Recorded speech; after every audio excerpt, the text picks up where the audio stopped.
This dormitory story begins with a simple message and ends with a discovery no one expected. This account was originally shared online.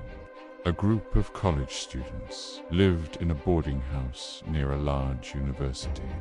Each room had 4 beds, while the kitchen and bathroom were located outside. For several months, only 3 students occupied their room, until the landlady informed them that a 4th tenant would soon move in. When the girls returned from school one afternoon, the new roommate had already arrived.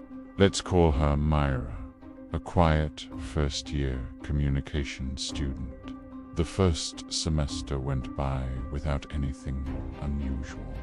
But during the second semester, the roommates began noticing something strange late at night.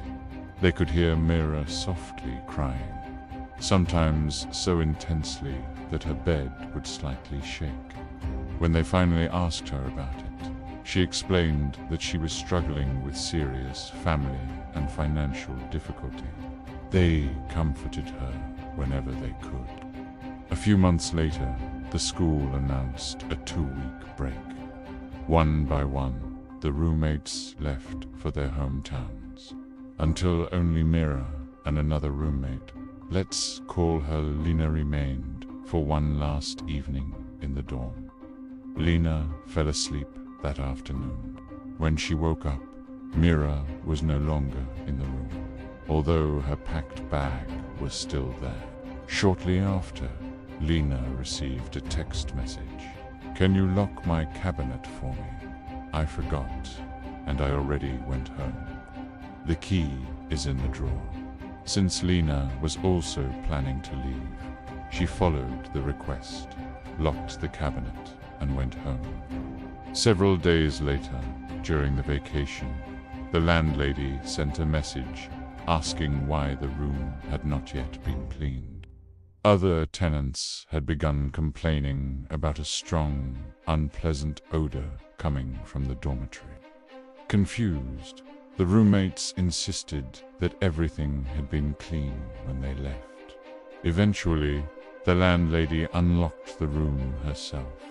At first, everything appeared normal except that the smell seemed strongest near one particular cabinet. She contacted the roommates and asked who had the key. They returned together to open it. Inside, they found Myra. Authorities later ruled the incident a suicide, and Lena's phone still contained the message Myra had sent, asking her to lock the cabinet. To this day, the roommates say they cannot forget that moment or the chilling realization that the final message they received may have been sent just moments before everything happened. If this story gave you chills, subscribe for more real stories shared online. And remember, check on the people around you.